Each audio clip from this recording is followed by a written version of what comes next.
ومن يضلل فلا هادي له. أشهد أن لا إله إلا الله وحده لا شريك له وأشهد أن محمدا عبده ورسوله. اللهم صل على سيدنا محمد وعلى آله وصحبه ومن تبعهم بإحسان إلى يوم الدين. أما بعد. Teman-teman itu jemaah Masjid Calancuk, para alim ulama, para masyarakat yang dimuliakan Allah Subhanahu wa taala. Kesempatan kita hari ini adalah momen yang sangat tepat, sangat bagus untuk kita mengkaji paham-paham yang ada di dalam Islam. Paham aliran. Sekarang ini kita memang dimasuki oleh beberapa paham, sementara kita tidak ada filter untuk menyaring paham-paham ini. Akhirnya terjadi, kita tahu bersih nasabah Madawada Basarna, mereka menelan bulat-bulat paham ini. Kita akan tema kita satu pembahasan yang berhubungan dengan fikih, bahkan mengarah ke usul fikih, yaitu masalah bidah. Masalah bidah. Jadi jangan sampai kita mendengar kata-kata bidah ini aja sudah kedengaran seram.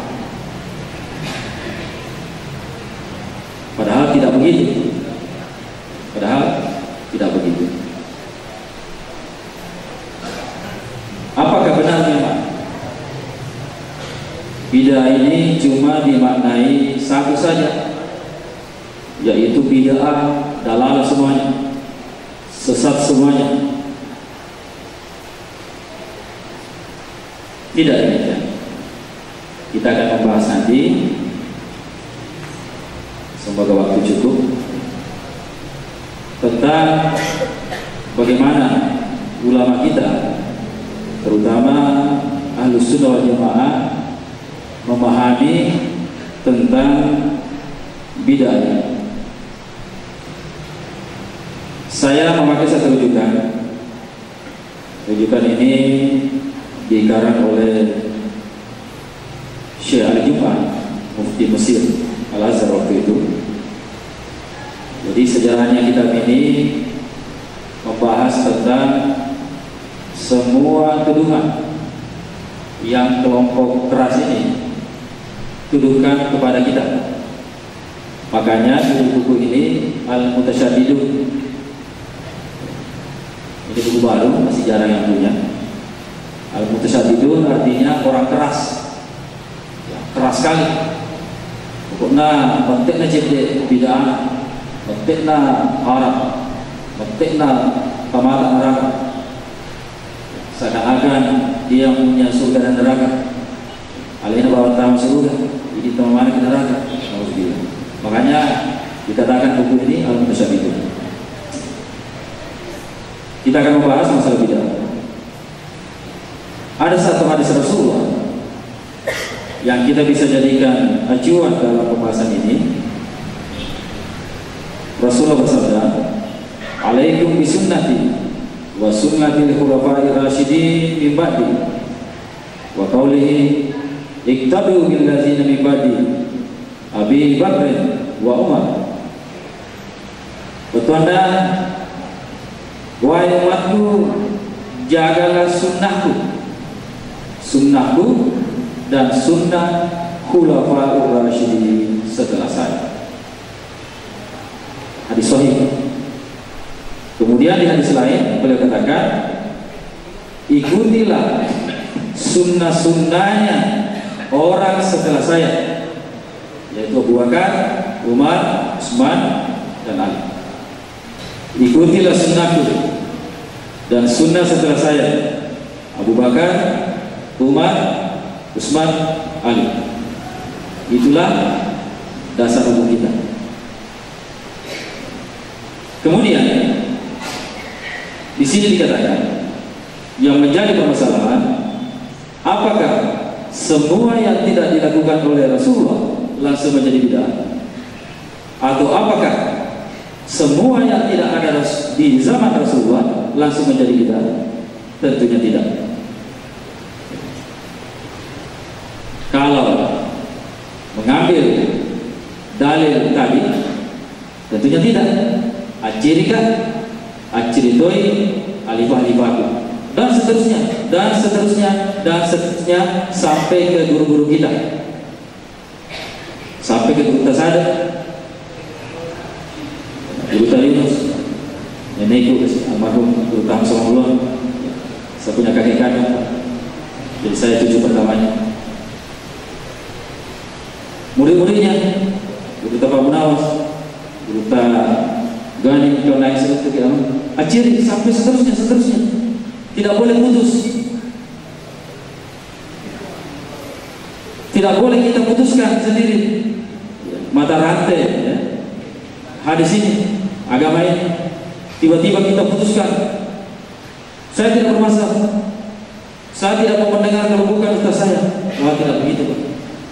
Karena ustaz Anda juga belajar. Jadi salah itu dari kau, langsung kita putuskan ini mata rantainya ya, agama. Di sini dikatakan kita ke kaidah usul fikih dulu. Berapa kesini dasarnya pemahaman tak? Berarti kalau kita sudah mengambil contoh, kita sudah enak berjalan. Karena kaidah usul mengatakan siapa yang tidak berjalan pada kaidah usul, maka dia akan salah jalan. Kaidah usul mengatakan masalah bid'ah tidak boleh diletakkan pada masalah khilafiyah, apalagi masalah syiah. Makanya tak salah tahu kenapa? Nasabah nampak bid'ah khilafiyah, nampak bid'ah syiah, salah tahu. Masa mau di imam bid'ah, masa barasan imam bid'ah, masa barasan di masa zikir-zikir imam bid'ah. Maka dikatakan Adeta seorang imam didatangi sama mereka, Anda melakukan bencana musibah besar ya? Dengan mengamalkan zikir, Masya Allah. Nasaki masih zikir di malam Jumat, nasaki musibah besar, Masya Allah. Justru inilah ya, yang menarik berkah dari langit, zikir. Justru sebaliknya, tidak mengamalkan salawat, tidak mengamalkan kembali pada sakit. Justru inilah yang menyebabkan bencana sebenarnya. Pertemuan kemarin kita telah bahas seorang presiden lagi, Czechia, itu mengamalkan salawat, negaranya bangkit. Kalau mengamalkan salawat, masa penyakit Yaman, si bawah memuliakan ulama Ahlussunnah wal Jamaah. Jadi kaidah usulnya mengatakan ya, itu dia tadi, masalah bid'ah tidak boleh diletakkan pada masalah khilafiyah, apalagi masalah syiah. Bid'ah ini bisa diletakkan pada masalah yang wajib, yang asasi, yang usuli. Misalnya engkau termasuk sembahyang 2 waktu bawah, engkau lihat ada yang 3 waktu, karena berpedoman kepada ayat as-sampajako di siang hari, as-sampajako di malam hari. Maka ada sampajana 2 bawah. Wah, ini bid'ah. Kalau ini bid'ah apa ini? Ini bid'ah asli namanya, bid'ah. Perhati-perhati kemaksiatan yang canggih, bid'ah. Tapi masalah khilafiyah, apalagi masalah syiah, tidak bisa kita katakan bid'ah. Itu kaidah usul yang pertama. Yang kedua, at-tarku. Maka dari ulama la yufidu hukman syar'iyyan bi mufradihi, bahwa sesuatu yang tidak dilakukan oleh Rasulullah itu tidak langsung menjadi hukum satu-satunya. Watarku la yufidu hukman syar'iyyan bi mufradihi. Akan tetapi kita melihat dulu. Yang pertama, Al-Quran, apakah ada ayatnya? Kalaupun tuduhan mereka mengatakan tidak ada ayatnya, mungkin belum menemukan ayatnya. Mungkin. Minggu kemarin kita telah bahas. Yang kedua, apakah ada hadisnya? Kalau mereka katakan tidak ada hadisnya, mungkin mereka belum menemukan hadisnya. Contohnya kemarin, sholat isyarat. Awalnya sholat isyarat ini mereka bid'ahkan. Pas menurut hadis sana, Nabi kotor. Masalah siwak, awalnya Nabi bid'ahkan. Pas menurut hadis sana, ternyata ditemukan dalam kesehatan, ternyata siwak ini mempunyai manfaat 70 manfaat dalam kesehatan. Siwak aja. Sekarang sudah canggih, karena yasannya siwak ya, obsolet ya, terbuat dari siwak. Tapi sunnahnya kita pakai siwaknya langsung, dan kita juga pakai sikat gigi. Itu lebih aman. Kita ada sunnah. Akhirnya gagal. Kita ijma ulama. Bagaimana kesepakatan ulama? Nah, itulah yang kita bahas nanti. Masalah bid'ah, ulama sepakat bahwa bid'ah itu memang terbagi dua. Bahkan ada yang membagi 5. Kita akan bahas. Dari kode untuk ijma ulama, kayak seni kias. Ya seni kias, kita menarik satu benang merah antara kejadian di zaman Rasulullah dan sahabat dan kejadian sekarang. Nah, sahabat Mega memang sesuatu tidak terjadi di zaman Rasulullah terjadi di zaman sekarang. Mega apa? Ya senge, aborsi, narkoba. Itu narkoba tidak ada di zaman Rasulullah, tapi dikiaskan dengan khamar, sesuatu yang memabukkan, makanya haram. Berlaku sebenarnya. Makanya kenapa sekarang muncul simpang siur hukum? Kenapa bid'ah ini bagaikan monster yang menyerang kita? Akhirnya amalan sunnah yang kita lakukan dituduh oleh mereka seakan-akan kita melakukan suatu pelanggaran besar yang menyebabkan kita masuk neraka. Nauzubillah misalnya. Ya. Ada namanya kias. Engkau sana kaum sahabat sesuai dengan perkataan Rasulullah tadi, aciri sahabatku. Kemudian engkau sengnya istihsan dipakai. Angkat dipakai asalnya al-qur'an, adat yang baik. Biasanya orang Bugis, mereka tuh prinsip-prinsip kehidupan termasuk siri. Ya siri banyak, nasrullah dan minta al-haya min al-iman. Jadi biasanya siri sebagian daripada atau manifestasi daripada iman. Akhirnya negasinya tahu Pak, kita mampu terang-terangan tadi Pak, 3 dosa. Padahal nasrullah dan minta ya siri. Sesuai dengan prinsip kita orang Bugis, siri al-haya berarti bisa dipakai. Contoh, ada tak ini di Ogi narik kolam atau mapolo kilo atau matoda melok tadi itu tidak ada ayatnya Pak, tidak ada hadisnya. Kenapa kita pakai? Karena ini adalah yang tidak bertentangan dengan nas-nas dari agama kita. Makanya tabi ini perlu kita pakai Pak sekarang. Dia itu teruntuk yang tidak tabi kami Saudi Pak. Kita tak mau ke Saudi, kita tak mau ke Mesir, dia agak istilah tabi. Tahu malu tak banyak tahu. Ini. Pada ini dari ko masuk banyak waktu banyak tidak sedikit lalu tak banyak. Masa tabi aku. Assalamualaikum. Itu ini. Di bulan mengatakan ini Pak lebih mulia daripada istana negara. Kebanyakan dari ekonomi Pak Jokowi. Jamaah yang masih jalan saya undang istana. Wah, hari apa Pak Presiden? hari Minggu. Asal Jumat kan iman. Iya, begitu. Pas kita masuk istana, disalami Pak Jokowi, Assalamualaikum, Assalamualaikum. Medit. Apa kira-kira Pak? Perasaannya Presiden. Assalamualaikum Pak Jokowi. Saya pulang. Kata Jokowi, tiga macam. Kurang ajar nih. Saya undang baik-baik, langsung pulang. Wah, tidak mau pergi begitu. Tidak pakai dia mas. Kripa, ada lalu kita jamaah. Oke, saya cakap itu mak jamaah seliun ini. Masa ini tidak ceramah masjid? Masih kiri-kiri, dia nak setengah jam. Itulah kalau paham radikal keras.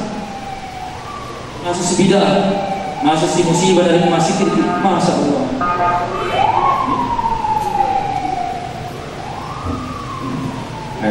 Tidak, enggak ada kajian tidak.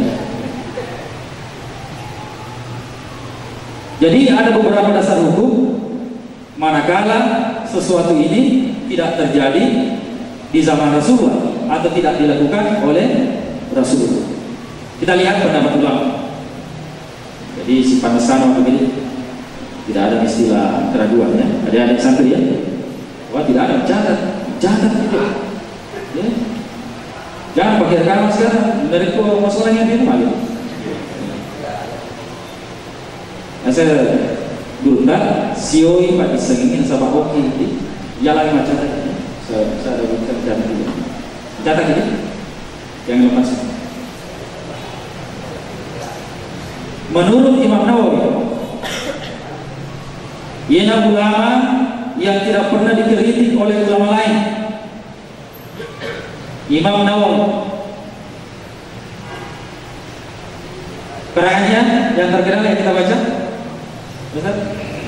Riyadhus Shalihin, apalagi Al-Azkar, apalagi Syarah Imam Muslim.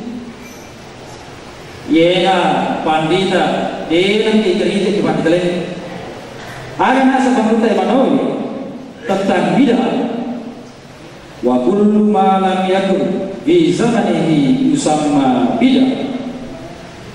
Lakin minha yakunu hasanan wa minha yakunu bi khilafi zalika. Tidak semua yang tidak ada di zaman Rasulullah atau tidak dilakukan oleh Rasulullah langsung menjadi bid'ah bulat-bulat. Akan tetapi dibagi dua, ada yang baik, ada yang buruk. Kita akui bid'ah yang bertentangan dengan Al-Quran, dengan hadis itu memang bid'ah dolalah. Kita sepakat di situ. Tapi masalah hilafiyah, maulid, zikir, bersanji, wah tidak bid'ah, bahkan sebaliknya sunnah. Ada Ustaz, dia lupa bersanji, diganti ke sama Nabi minta, dia itu Nabi kena minta. Ini berarti ini cara nama pikir dia dari sebenarnya. Tak urang kamu. Gimana ceritanya Rasulullah memenuhi sejarahnya sendiri? Kita Pak, itu bersanji sejarah yang berisikan bagaimana kehidupan Rasulullah, yang berisikan banyak salawat, ditulis oleh Abu Ja'far Al-Barzanji. Bagaimana Rasulullah menulis kisahnya sendiri? Coba, tuduhannya tidak benar, tidak masuk akal. Al-Quran sendiri tidak ditulis di zaman Rasulullah, apalagi sejarah. Jadi salah kalau tuduhannya orang tetap bersanji. Wah, dia kena Nabi tak? Mungkin sejarah mau ke sejarah Nabi tak? Sementara Nabi tak dijaga ke pengelatalan, kita huru dia bisa merugi. Itu untuk menjaga keaslian Al-Quran. Coba bersanji beda, masya Allah. Sementara isinya bersanji adalah salawat. Ya. Di bab 18 Ini maaf bersanya dia. Wakana sallallahu alaihi wasallam syadidul hayai. Angka Nabi sallallahu alaihi wasallam makan di sini, Pak. Karena yang canggih tapi baca bersanji, pakurasi. Kemana kita bersanji? Syadidul hayai wa tawadu. Nabi tawadu, tidak sombong. Baru itu kajian 3 bulan, kagak dari mana kita? Tidak begitu Pak, ajaran agama. Nasa Nabi kita, man qala inni alimun fa huwa jahilun. Siapa yang katakan dirinya saya ini pintar, benar, hebat, maka sesungguhnya dia bodoh. Hadis riwayat Tabrani. Sahih. Masa bersanjia gede? Gimana ceritanya Rasulullah mau menulis sejarah sendiri? Bahasanya, masa lu sejarah? Orang itu sejarahnya ditulis setelah meninggal dunia. Begitu Pak. Begitulah ceritanya bersanji. Tapi intinya bersanji ini adalah berselawat. Berselawat. Maaf ya bahasa yang peribahasa. Caput itu. Penurut Imam Nawawi membagi 2. Kita lihat pendapat yang lain. Nafir Siti sebenarnya pendapat sudah menguatkan kita. Nafis Siti ada baru satu ini saja sebenarnya sudah menguatkan kita, apalagi yang lain. Wa qala Imam Syafi'i, itulah yang masuk kita pakai, terutama kita ini orang Asia dan mayoritas Asia Tenggara.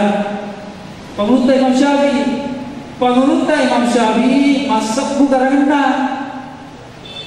Untuk kita membacanya saja habis umur kita, tidak bisa kita baca karya Imam Syafi'i. Bagaimana beliau yang menghafalnya?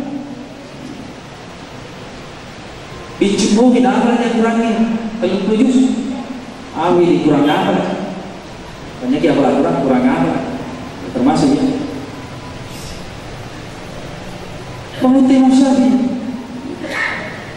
Ayat menurut Imam Syafi'i, al-muhdasat minal umuri dorbani ahaduma ma ahdasa mimma yukhalafu kitaban au sunnatan au asaran au ijma'an fahazi bid'ah dalal wasani ma ahdasa minal khair la khilafa fihi liwahidin min haza fahazihi muhdasatun gairah masmumun. Menurut Imam Syafi'i nabagi 2 toy. Makanya sesuatu yang baru itu, jadi saya jelaskan, bid'ah dari segi bahasa adalah baru. Hadis, makanya hadis itu berarti baru juga. Jadi bid'ah dari segi bahasa baru. Berarti dari kipas sama ini masih kita ya bid'ah mana? Coba bid'ah mana itu? Di zaman Rasulullah dia kipas angin, dia agak mimbaran, dia agak lampu, dia agak tehel. Bid'ah masih kita? Tidak. Bid'ah baik. Bid'ah baik. Kalau mereka menuduh bid'ah, sebuah bid'ah tanpa terkecuali pada pelaku bid'ah, seperti si Ali Jabir. Jadi si Ali Jabir sudah diberikan kewarganegaraan oleh Presiden SBY. Beliau sangat berjasa di Indonesia, mengembangkan namanya Darul Quran bersama Ustaz Yusuf Masuk. Sekarang sudah keluar Al-Qurannya, Al-Quran Tikrah, menghafal tanpa menghafal. Boleh Pak kita miliki itu bukunya, sudah dicetak gitu. Metode Tikrah, menghafal tanpa menghafal. Asal waktunya pura acara maulid si Ali Jabir pas engkau langsung tegoy apa bida-bida ya syekh maulid itu bid'ah. Karena si Ali Jabir, kenapa anda katakan bid'ah? Tidak dilakukan oleh Rasulullah, tidak ada di zaman Rasulullah. Akan Hasan Syari Habib, kalau begitu sama-sama bidah. Maksudnya sih, Anda dari ujung rambut sampai ujung kaki tidak ada di zaman Rasulullah, sama-sama bidah. Pakaian yang Anda pakai batik, itu bidah. Batik tidak ada di zaman Rasulullah.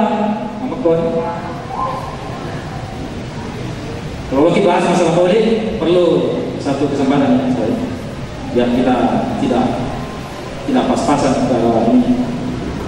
Di pengajian saya masalah maulid sampai 2 kali pertemuan saya bahas. Maulid ada dalilnya Pak, ada ayatnya, ada hadisnya. Lebih di sisa putra maulid kawin dilakukan oleh ulama-ulama besar. Tiba-tiba karena anak dongeng maka ada maulid tidak.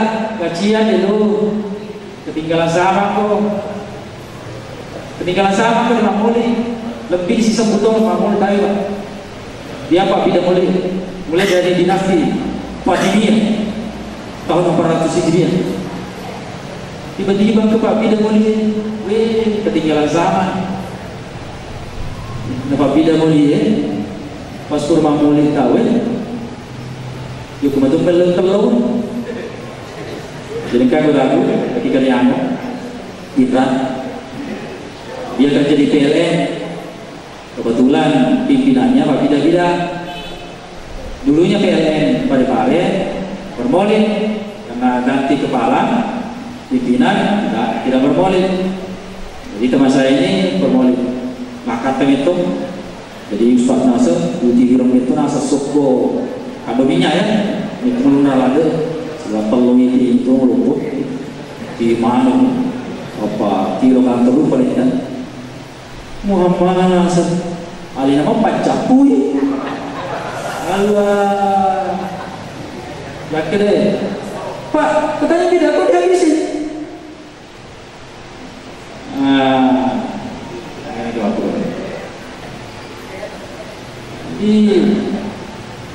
diseng berarti sama guru, ustaz taruh macam apa dia mengajar, apalagi diseng kayak mungkin dari internet tidak untuk ya, kajian pagi itu tidak aman. Kalau mau kajian pakai kitab kuning tuh, kitab kuning nggak boleh pakai kitab kuning, nggak boleh, harus kitab kuning Pak. Cara bahasa itu. Jadi tidak segampang itu kita membedakan orang, tidak begitu Pak ya. Bahayanya dari sini pendiri tidak tahu Pak ya. Asal kita ini pendiri tidak padahal masalah itu bagaikan dia menghancurkan Ka'bah. Dalam riwayat lain dikatakan bagaikan menghancurkan 70 Ka'bah. Dari kalau serangi Ka'bah lo hancurkan agak Pak. Siapa yang musuh? Tidak begitu Pak. Islam adalah kasih sayang. Kasih sayang. Contoh, mungkin minggu kemarin bahas itu beberapa ulangan. Engkau Yahudi tamat di Masjid Nabawi, matur teni. Kira-kira dari kau tahu tamat di Masjid Jalan, matur teni lo gimana Pak? Ya sahabat terutama Umar bin Khattab matur lulunturi. Makanya kita jangan pukul dia. Nah, di sinilah satu muncul asbabul wurudnya ini hadis. Kalau tanah itu cara membersihkannya cukup dengan disiram. Satu ember selesai. Karena masjid Nabi kita waktu itu masih tanah, ya, belum pakai teh. Jangan pukul dia, biarkan dia tadi. Rasulullah dia kencing, enggak siram aja. Bersih. Justru karena akhlak Nabi kita, ya inilah metode dakwah Pak ya. Metode dakwah itu akhlak, ikram. Bukan dengan parkir beras, bukan dengan wah ini maksa-maksa nggak bisa.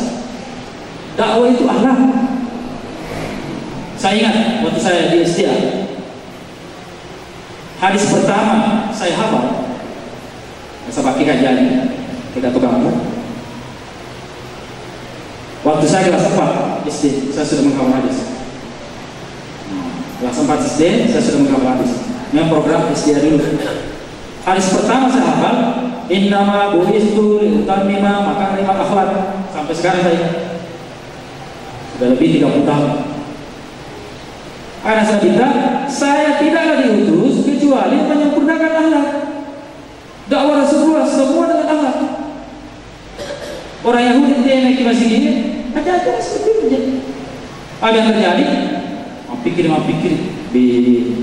ternyata orang katakan Islam selama ini tidak baik, ternyata baik. Buktinya Nabi besi pegang. Ayo kata tahu salat, ya otomatis dia kembali ke masjid. Setelah beberapa hari masih Islam, dia ke masjid, sholat dan berdoa. Berdoanya keras-keras. Nah kelima tahu. Inilah juga dalil berdoanya.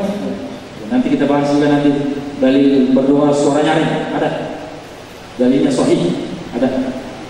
Ada nasir orang yang baru masuk Islam ini. Ya Allah, berkatilah saya dan Muhammad saja ya Allah, teman-temannya jangan. Ternyata tidak boleh Pak. Ada saya minta di sini. Kamu tadi yang benar begitu. Saya oleh Rasul. Kenapa? Wah saya masih tidak tahu. Saya mau dikubur itu kemarin. Kan tidak jadi. Kamu pulang, jangan membatasi rahmat Allah. Jadi kita ini jangan neraka berikut. Anggota aku bawa tahu surga. Jangan. Pak Masih mengatakan kalau pulang Pak. Iman yang sekecil biji zarah yang tidak bisa dilihat oleh mata kepala akan dibalas dengan surga yang luasnya 10 kali lipat dunia. Jadi nggak bisa kita ini bida kau itu diterima sepanjang itu, iya bang terima. Anggota aku bawa tahu surga, oh itu udah surga. Oh nggak tahu, mau buat deh pasien. Tahu nggak? Ciptaan yang kita tahu itu baru 20% Pak. Itu pun lewat informasi lain. Bumi seluruh tata surya yang jumlahnya jutaan planet yang jauh lebih besar dari planet bumi, itu baru 20% kita tahu. Itu pun baru berada di bawah lapisan langit yang pertama. Apa saya tahu tadi? Langit yang kedua jauh lebih besar dibanding langit pertama. Langit ketiga, keempat, arsy. Nah ini bumi cuma bagikan debu. Makanya wajar kalau Allah katakan iman yang benar sekecil-kecilnya itu dibalas dengan surga yang luasnya 10 kali lipat dunia. Ajalah kita betul. Jangan kita putus asa dari rahmat Allah. Kita tahu mebu dosa tapi vonis di tangan orang. Jangan. Kita doakan mereka semoga tobat. Bisa jadi dia pendosa sekarang, dia meninggal dunia dengan husnul khotimah. Bisa jadi kan? Sebaliknya nauzubillah. Untuk itu dia jangan masih ini tiba-tiba campur hijab. Makanya kita berdoa selalu untuk minta hidayah. Dia dipandangi kita ditahu napi maklum masuk aja. Itu masuk aja ini iseng ke sini. Jangan. Kita harus doakan. Tidak bisa. Itulah Islam, itu keselamatan. Kita ini apa aja yang keluar dari kita ini semua selamat, aman. Itu menurut Imam Syafi'i. Menurut Imam Ghazali, siapa Imam Ghazali tadi? Ya, Hujjatul Islam. Bukunya yang sangat terkenal. Ada tadi. Berarti itu kalau menonton sinetron bukunya yang terkenal Imam Ghazali.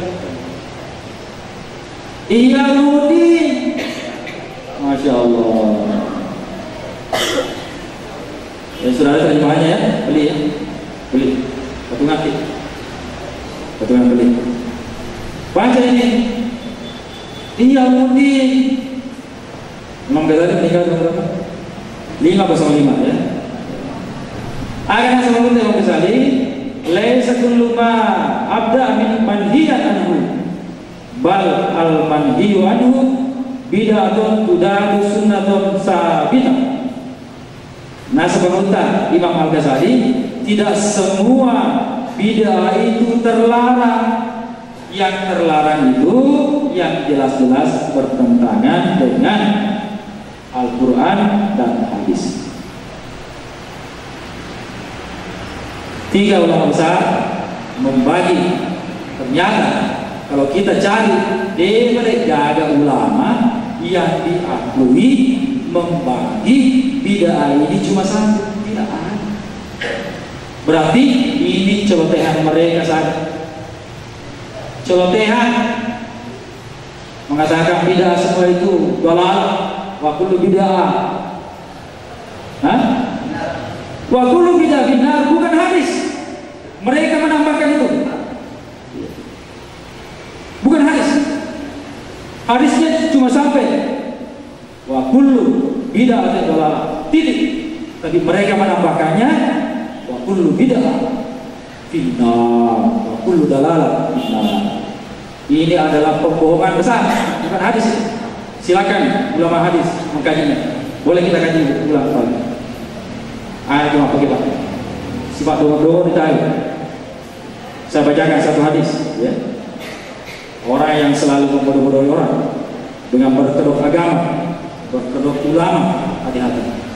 Hadisnya sahih, diriwayatkan oleh Ibnu Majah, Ibnu Hibban dan Baihaqi. Qala Rasulullah sallallahu alaihi wasallam. Sekali ada itu. La ta'allamul ilma litubahu bil ulama.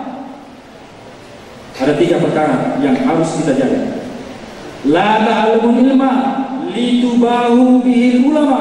Janganlah kalian menuntut ilmu untuk berdebat dengan ulama. Masuk akal gak kira-kira? Anak-anak murid, Pak Bidah ya, guru tak? Masuk akal? Ini kayak namun bisa nabajin yang itu tiba-tiba Pak Bidah guru tak? Coba kita pakai logika yang waras.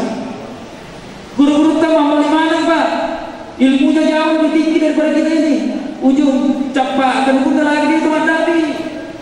Tiba-tiba nak permacikan dia terluntur bidah mana, masya Allah. Nampak bidah ini pun tak. Ini musibah besar ini. Ini musibah besar. Bencana ini, bencana. Masuk lagi tak kira-kira anak-anak murid. Dia masih semajinnya, dia masih mengajar Pak bidah mana nih, masya Allah. Bidah, bencana ini, bencana. Ini kan kata-kata bidah baru muncul sekarang. Baru ada tidak lebih dari 5 tahun. Beliau dia yang kalinya yang dari mengaji di bangku sekolah, di masjid, dia yang kalinya kata-kata bidah. Tiba-tiba sekarang, masya Allah. Ini hati-hati Pak, hati-hati. Kemudian, jadi ingat ya, ada itu bukan hadis ya. Wa kullu dalal finnar, bukan hadis. Dia tambah. Mereka tambah. Boleh dicari hadis sampai mati tidak ketemu. Karena memang bukan hadis. Ada tambah-tambah.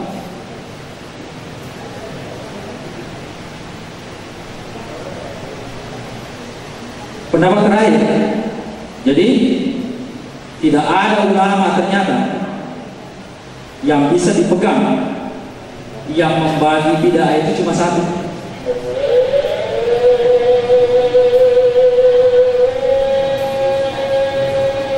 Bahkan Ibnu Taimiyah sendiri membagi bid'ah 2. Ibnu Taimiyah sendiri membagi bid'ah 2. Tahu betul. Lain kali lagi. Jadi insyaallah saya programkan tiap hari Rabu saya kesengkan. Insyaallah kita akan bahas ya episode. Assalamualaikum warahmatullahi wabarakatuh.